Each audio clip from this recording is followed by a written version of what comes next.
Ladies and gentlemen, may I have your attention, please? The show starts in 3, 2, 1, go.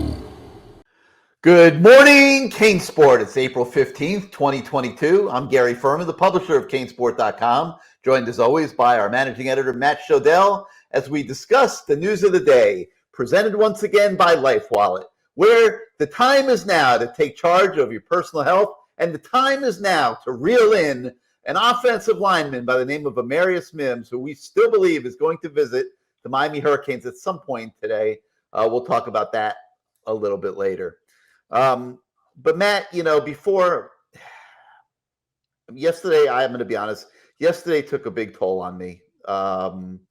And I feel like I need to just share some of my pain with the people, because through this show they've taken such a great interest in you and CaneSport, and I feel compelled to share the intimate details of what goes on. So, yesterday was a little bit of a crazy day. We had a lot going on.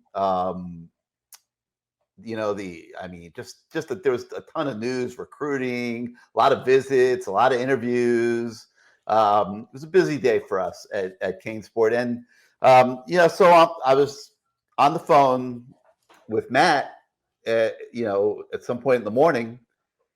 And, I've known Matt and I've worked together like 25 years, something like that at this point. And so, I know him pretty well. And I could just tell by his voice, and, there was something wrong. There was something off, something very wrong. So being the good boss that I am and the concerned friend that I am, I made a few phone calls. And I had some people that I knew I could rely on, and I sent them over to Matt's house to make sure that Matt was okay.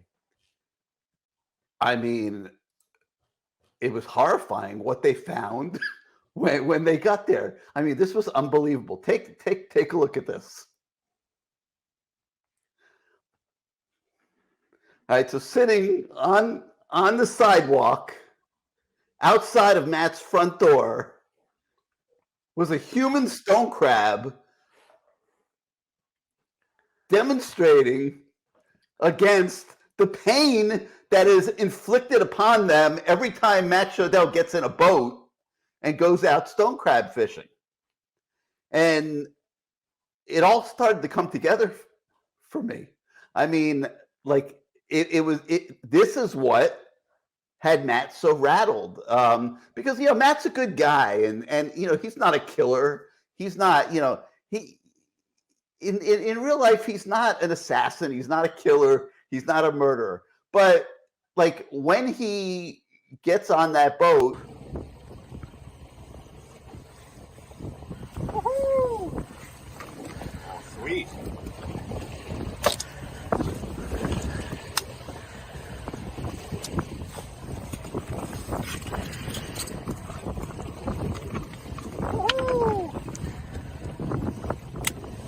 Fighter. There you go. Go back and regenerate your claws, my friend. I mean, obviously everything was not cool. And there was this demonstration taking place, and they sent me the video, and I figured I would share it with everybody this morning, of this protest taking place on Matt's doorstep yesterday. So it all came together. Once that took place and I got the video sent to me, I understood why Matt was so rattled. And we marched on with the tasks of the day at CaneSport, and there were a lot of them, which is why we have a lot to talk about this morning. But I just wanted to share that story with everybody before we got into the news of the day. So yeah, what people don't realize is I walk outside my door and I saw that, and of course this person was covered in pain and wearing these weird ass claws, and then I realized it was your wife and that you had sent her there and told her she had to do this stupidity. She didn't even know what she was there for. She's like, Gary just told me to do this. I don't even know what it's for. That is not my wife, okay? That is not my wife. I beg to differ. But anyway, now that we got that out of the way, and clearly you can see Matt's fine. He's back to his normal self. So let's dive into the news of the day. And it was all about spring practice yesterday. Yeah, there were some visitors, and we'll get to that. But this is it, man. It's winding down, and the spring game is tomorrow at Drive Pink Stadium. Do you know what Drive Pink is, Matt? I have no idea. I pronounce it DRVPNK because that's how they spell it. I'm not going to play their little games and sort of sound out the words. That's not how I roll. I don't do LOL. I do LOL. So it's DRVPNK. Sorry, everybody. But what is it? Like, 20,000 Miami fans are going to pull up to DRV Pink No, Stadium first of all, no, that's Saturday morning for the spring game. What is it? First of all, it's not true. It's going to be 1,000 fans and 14,000 recruits. I don't know if you were aware of that. They saved the 14,000 tickets for the recruits. That's why it's sold out so quickly, But yeah, the 1,000 fans are going to really enjoy it. I think it's going to be a really good time. But I'm asking you, what is DRV Pink? What is it? Yeah. I mean, you want to make something up? I mean, let me Google search it real quick, because I've never heard of it before, and they have the title sponsorship of the stadium. Okay, so DRV Pink Stadium is about driving awareness of a proven mission that has raised millions for cancer research and treatment. Wow, that's noble. So that's a great cause. I guess it's sponsored by AutoNation. I mean, AutoNation. It's an initiative of AutoNation, and rather than call it AutoNation Stadium, they decided to call it DRV Pink Stadium. Well, it's pronounced Drive. I mean, you were right the first time. It is Drive Pink, but I'm calling DRV and it's about driving out cancer. So, mad applause to AutoNation for sponsoring that. That's a great initiative. If I were their marketing person, I might, put a little attention to getting that across better, because we had no clue what it was. I mean, the only reason we're thinking about it is because we're going to the stadium for the spring game. So, but anyway, so the spring game is Saturday, and spring practice is winding down, and they had there's a rule that you have to wear limited pads 3 days out of the 15 days. Yeah. So where's your I was wrong? Is this your I was wrong? No, because they still got after it. They just didn't tackle. Okay. They got after it like they were wearing full pads. They just were thudding. They were not tackling to the ground. Which is what I predicted. So you're never wrong, because if you're not going to say you were wrong on that, then I can't ever get you to say you're wrong. You will not get a confession on that, because I know it was going to be the most physical practice ever, and they're out there in shorts. They're out there in shorts. The only thing they didn't do was tackle to the ground. So they got a lot done. And let me tell you something, Matt. It's interesting because we've had a chance to watch spring practice from day 1 to now day 14.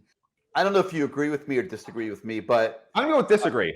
To me, there was a discernible difference. Oh yeah, between what we were seeing on day 1 and 2 to what we were seeing on day 14. The offensive side of the ball really looked good. The quarterbacks are throwing the ball well. The ball's on the money. The passes are being caught for the most part. Still not seeing a lot of separation when receivers go against cornerbacks, but you can't make yourself faster. Right, but here's the point. And again, I'm not going to make stuff up on here and say how everything we see is what everyone sees, right? Because we're seeing limited amounts. So we're watching we watched the first 5 out of 12 periods. None of them are 11 and 11. The last 2 practices, we haven't seen any 7 on 7 even. And so yesterday we're watching, and Brashard Smith drops a pass again, and Gary and I were talking about what's going on with him? Like all spring he's dropping passes. Then after practice, Mario Cristobal was like, Brashard Smith has finally broken out this week. He didn't see this is why we need to watch all the practice, because poor Brashard Smith is getting a bad rap from the media sessions we're seeing, and obviously he's like Brashard Smith sparked the offense. He was the offense, and we're like, all we see is him dropping passes. Let us watch practice. So this is the problem when we can't watch all practice. I agree with you. There's been huge strides from 1 to 14, but to quantify it, I'd love to lie to fans and say we can quantify it and say here's what it is. but they don't let us watch enough anymore. And Mario Cristobal, if you're watching this, I mean, let us practice. We won't reveal your secrets. I saw promise. We saw more this spring than we saw last spring. Yeah, that's true. Manny never wanted anybody out there because didn't want because it's a library. library. Didn't want anybody out there. Every time he let us out there, all we would do would be like, this is the worst practice we've ever seen. Like, nobody's even running from drill to drill. They're just walking. Some guys aren't even doing the drills. Yeah, why would he let us out there? This is the God honest truth. Like, Matt and I would sit there and say, oh my God, this is like being in a library. It was bad. It was for years.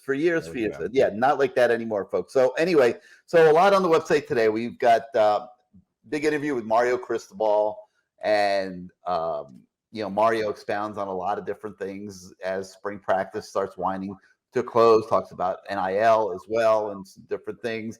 You can tell he's very happy with the NIL effort that's going on. By rule, the schools can't be directly involved. Like they're counting on John Ruiz. And what's happened, Matt, is athletes have started they're probably told like, hey, if you're interested in NIL at Miami, you got to call this John Ruiz guy. And John Ruiz is like I was talking to John Ruiz yesterday. He's telling me that all these athletes are coming to him, like they're contacting him to talk about their NIL. So Mario alluded to the fact that he's very happy with what he sees in the NIL area. That he thinks Miami is way ahead of the game in NIL, way ahead of everybody else. That's going to be put to the test, I think, this weekend with the Darius Mims coming in, because this is an interesting situation, Matt. So I might as well segue to that for a moment. Kid arrives in Tallahassee on Wednesday, late in the day. By Wednesday night, there's a leak that Darius Mims has signed an NIL agreement with, I think they call their collective Rising Spear or something like that. So that he and his family had met with this group that is heading up Florida State Collective and had signed an NIL deal with Rising Spear. And the assumption immediately started being made that meant he's going to Florida State. So, of course, the internet lights up and, we're sitting there trying to figure out what the heck's going on. So I started making a million phone calls and was able to get to the bottom of it, which was that, it seems like it's pretty good information that he may have signed some type of document, but that document is not binding, A, and B, the only thing that matters is if he shows up in class on May the 9th at Florida State. So in the meantime, yesterday he has his campus tours and all that, and they go to dinner last night, and from what sources have told me that Florida State was trying very hard to get him to cancel his visit today to Miami. So they've got 48 hours with him. Apparently they filled the schedule today. So I don't know what time he's actually getting on a plane. I'm assuming he's on a commercial flight, but from Tallahassee to Miami at some point in the afternoon. But they're going to try to keep him in Tallahassee as much as possible. I wouldn't be shocked if they call the airport and arrange for the flight to be canceled or something. Seriously, that's how important this is to Florida State. But he is, as of this morning, we're expecting him to show up at some point later today in the 305 and begin a 2-day visit to Miami. And for those of you that aren't up on a Darius Mims, he was one of the top players in the country in recruiting when Georgia signed him last year. And he was a backup last year, and it was looking like he was going to be a backup again this year, which didn't make him very happy, which is why he put himself in the portal. And 2 and 2 came together, and Miami and Florida State ended up being his two most desirable landing spots. And he's visiting Florida State Wednesday and Thursday, and then he'll visit Miami into Sunday. So that's the deal. We'll try to be all over it as much as we can through the weekend. Obviously, a big visit. This is a guy that walks on campus. In a few weeks, there are a few, within days or certainly of signing. It's a guy that walks on campus, and you just fill his name in at probably the right tackle position. And he looks the part. He already looks like an NFL first-round draft pick. This is a phenomenal prospect. So this is a big deal. And that's why Florida State and Miami are fighting for him. And like I said, we'll continue to monitor the developments of this over the weekend. But that brings you up to speed on what's been going on. All right, so we also talked to Josh Gaddis. So we've got an update with Gaddis and everything that's been going on in offense. And yes, in the middle of it, he did the Broyles Award people did fly into town so that they could personally hand him the trophy. So that was kind of cool to watch that. It's a big trophy, big, heavy trophy. But great honor for Coach Gaddis to be named the Assistant Coach of the Year in college football. And you could tell as you listen to him how he interacted with those folks that it really meant a lot to him. And man, the more you're around Josh Gaddis, the more you realize what a phenomenal coach he is and phenomenal human being. This is a guy that's not going to be here long, unfortunately. He is going to get a head coaching job. Matt, you watch him. He's got head coach written all over him.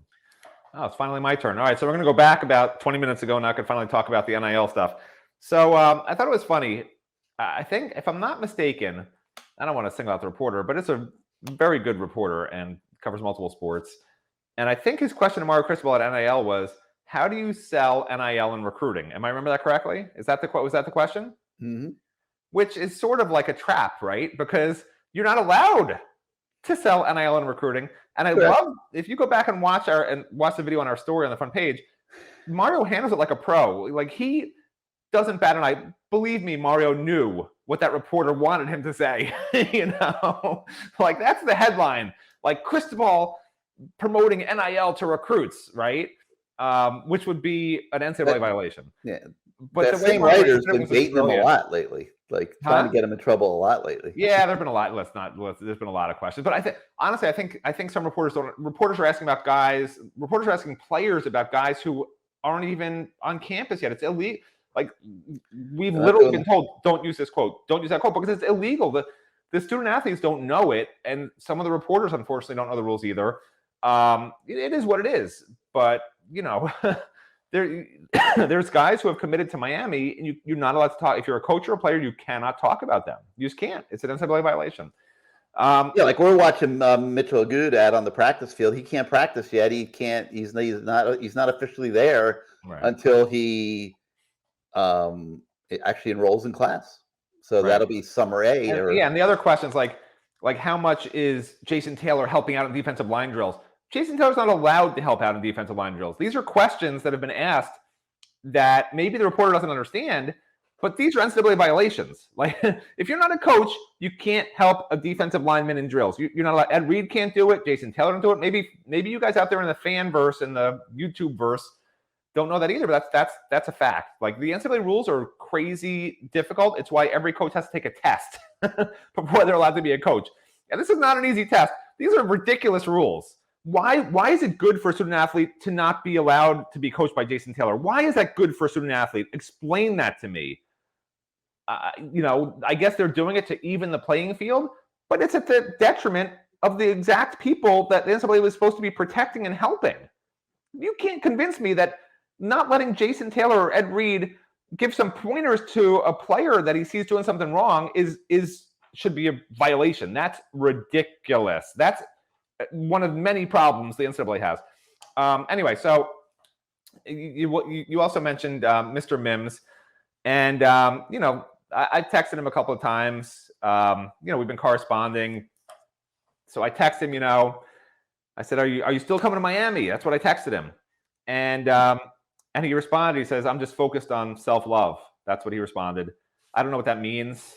So we're just going to have to wait and see. Hopefully he shows up tomorrow afternoon like Gary. He's coming this afternoon, right? Not Saturday. He's coming this afternoon, hopefully, unless, like you said, FSU cancels his flight. But this is uncharted territory, and this is why, Mims isn't saying anything. His handlers aren't saying anything publicly. Stuff's leaking out from reliable sources in Tallahassee, quite honestly, that say he signed an NIL deal. There's no question. Yeah, he signed an NIL. Okay, he signed, and people I talked to at Miami, reporters say, yeah, they agree. He signed an NIL deal with FSU. But what does that mean? This is uncharted territory. Did the deal he signed, did it say, I am attending Florida State and I will get this much money to represent your company as a Florida State offensive lineman? Or did it say, if I choose to attend Florida State, this is the amount of money I will receive from X corporation to represent it? Because those are two different things that you're signing. One is pretty much a binding document legally. The other one, which makes more sense for a student athlete recruit to have signed, means you can sign it. And hey, if I go there, now I have a deal in place. Now I'm going to go visit Miami. And, let's see what some random person whose name may or may not rhyme with Juan Buiz will give me. It'll be interesting to see if he and his family make their way over to John Ruiz's house over the weekend. I bet they do. Just to scout out the situation. So, we'll see what happens there. I mean, why wouldn't he? Why would he not visit Miami? What's the harm? It's for his own benefit. See what Miami has. See what deals are in place here. It would make no sense for him to sign a binding document, a binding NIL deal in Tallahassee. It would have made 0 sense. So I can't imagine that's what happened. I'm sure. Yeah. I mean, well, I'm not sure because we haven't seen the document, but well, he'd have to have been pressured somehow to do that. It would make no logical sense. If it was me or anybody that I knew that was in that situation, I'd say, sure, sign a non-binding document where if you go there, great, you have a deal, and then you check out your other options. Like, why would you shut down your recruitment based on one deal in one place? It would make no sense. There is a little desperation up there right now. Mike Norville's going into year 3. Nothing's really happened yet. He's under the gun to start making something happen. And they haven't really done much in made a real big move in the transfer portal or anything like that. And they put a lot of pressure on themselves to get this kid. And, that urgency probably resulted in a leak. The excitement that they felt when they felt like they were getting this kid. And they still, by the way, believe they are getting him. I mean, everybody that I have spoken to up there in Tallahassee tells me the same thing. They believe that he is going to Florida State. Now, I'm not so convinced. I mean, I want to see this thing play out. I think Miami's going to put quite a foot forward. The only thing that would obviously screw it up is if he doesn't get here. If Florida State is successful in convincing him not to make the trip, and coming into this morning, there are 0 signs of that. So we'll see what happens. But anyway, so we've got Gaddis, we got Cristobal, got a really good story on Frank Ladson. We've talked a lot about Frank Ladson all through the spring. There was the expectation that he would come down here and be a number 1 receiver. Has not played out that way at all. And the thing that's been holding Frank back, obviously, is learning a new offense, and that comes with challenges, but everybody's learning a new offense. The thing that really has held him back is the difficulty he's having separating from the cornerbacks. And, he doesn't have top end speed. And that will probably keep him from being WR1. He will play a lot, obviously. He will be effective at times, depending on the cornerbacks. But Matt, I think, would you agree that in Frank Ladson's ideal world, that things would be a little bit more rosy than they are now? I thought when spring practice started that Frank Ladson was going to be a star. You look at him and you look at the way he moves and just his athleticism. And I still think he has that potential. He's not slow. I don't know. I mean, is he 4.3 fast? No, but he's fast enough with his size. And we saw him run up, go up and snare a ball that was really overthrown in yesterday's practice. I think he's going to wind up starting and doing really well. Will he have Charleston Rambo numbers? No, but I could see him with 600-700 yards, 7 or 8 touchdowns. He could be a good red zone threat for sure. I still think that I think Rastrepo will lead the team in actual catches. I think Jacoby George may wind up with the most yards on the team, but I don't think Ladson will be far off. I think those will be the top 3 guys, and not to underrate Keyshawn Smith or anything like that. He's good too. Like, they have good receivers. Do they have a great receiver? Probably not right now. But like you said before, I think they will chase one in the portal. I think I guess May 1st is when everyone's got to be in the portal, so we'll find out in the next couple of weeks.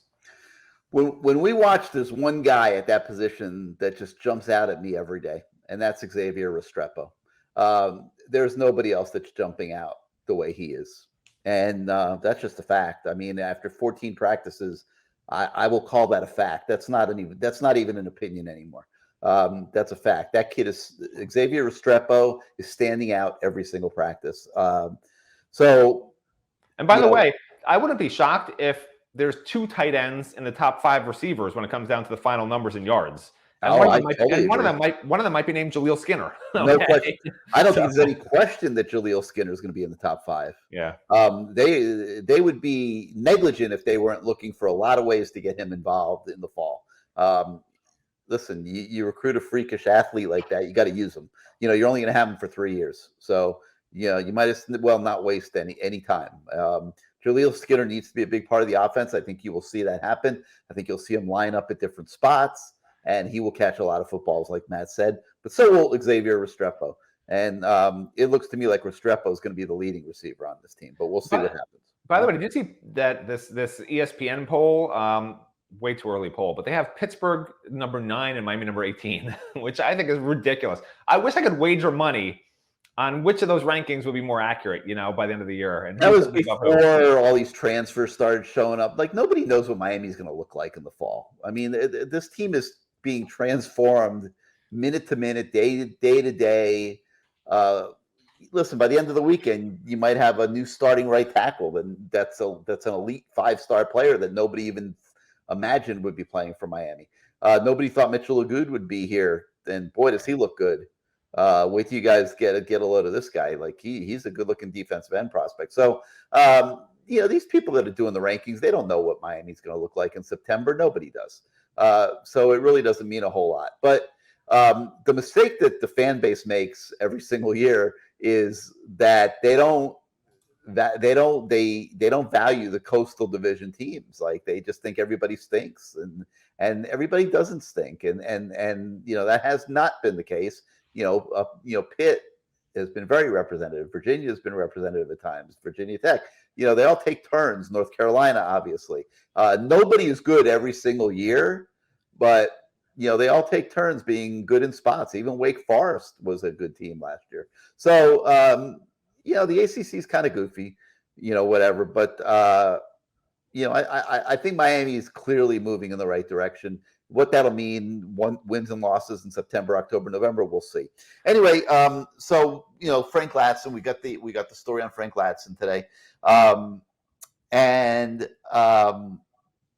we turn our attention to recruiting, and there's so much of it going on, and the spring game itself is going to draw an enormous number of recruits. So we got a preview of that on the website this morning.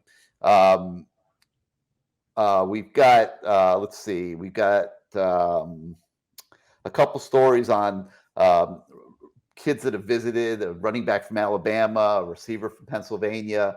You guys can check those out. Visits are constant, on campus. So we try to bring you. We can't give you updates on everybody that's visiting. In the past, we tried to do that. It's just not possible right now. This summer we will be increasing staff, and we will be in a better position to try to do that. But you would have to see what's going on. It's I can't even describe it. We've never seen anything like this. It's like kids are coming and going from campus all day long, and every time you turn around, there's another staffer going out to the sidewalk to meet a kid that's showing up for a visit. I mean, the organization of all of this is enormous. I mean, it's so impressive. So, we're doing our best to keep up with it as much as we can, give you guys as much content as possible. I hope you've been happy with that. We will continue that.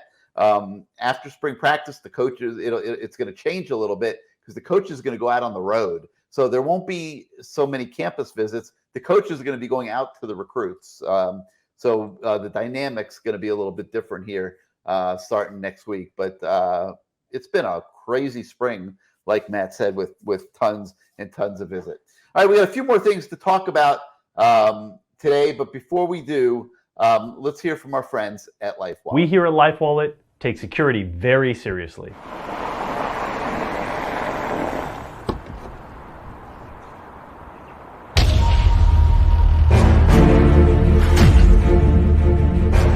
Our data security team is working constantly to make sure that your data is not accessed by anybody who you don't authorize. Hey, what's up, man? Yeah, I'm Excuse me, sir. Thank you. I have from CC, and he's thinking about it, and I'll be talking to CC. We'll talk to you tomorrow. We use leading technology standards like biometric data to make sure that only you have access to your data and your identity is protected. LifeWallet gives you access to your entire medical history and information at the touch of your finger, so that it can save you time and can save your life. Data transfer complete.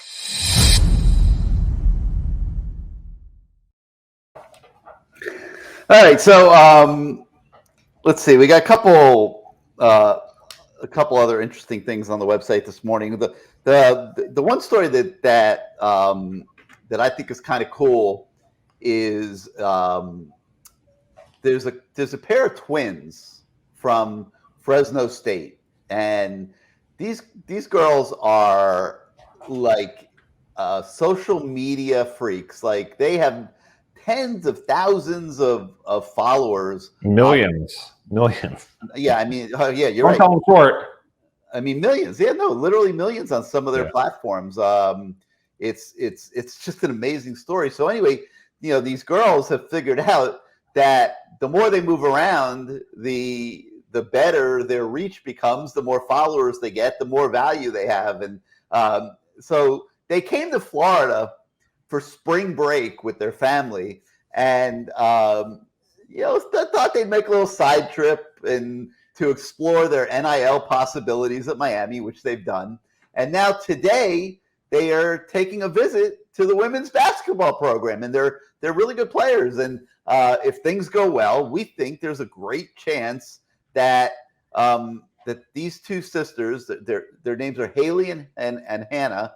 They're the Cavender twins, and there is a great chance that they will become Miami Hurricanes and bring their social media enterprise to South Florida. And as an extension, that probably means that LifeWallet could end up with these twins with millions of social media followers endorsing LifeWallet, and that would obviously be a huge deal for John Ruiz and those guys, because that's what they're trying to do. They're trying to expand, obviously, their social media reach. So very interesting story. Make sure you check it out on the website today. I mean, I know it's not football, and I know everybody cares about football the most, but this is a really cool development taking place in the women's basketball program, and you guys should check that one out.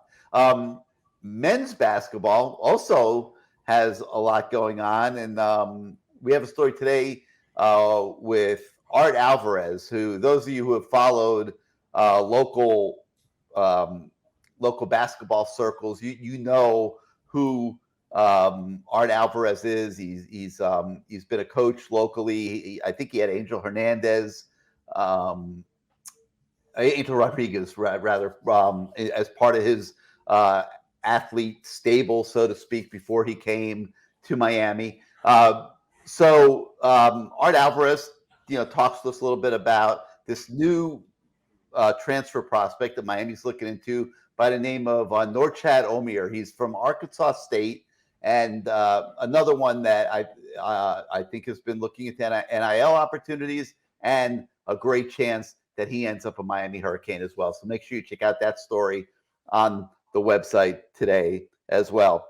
So so much to dive into. I haven't covered it all. I've tried to cover some of the highlights, but there's a ton of stuff on the website. There will obviously be more as we go forward through the weekend. We'll have coverage of the spring game, and we'll have coverage of all the recruiting that's taking place around the spring game.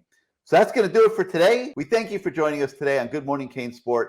Have a great weekend, everybody. We'll see those of you down here in South Florida at the spring game.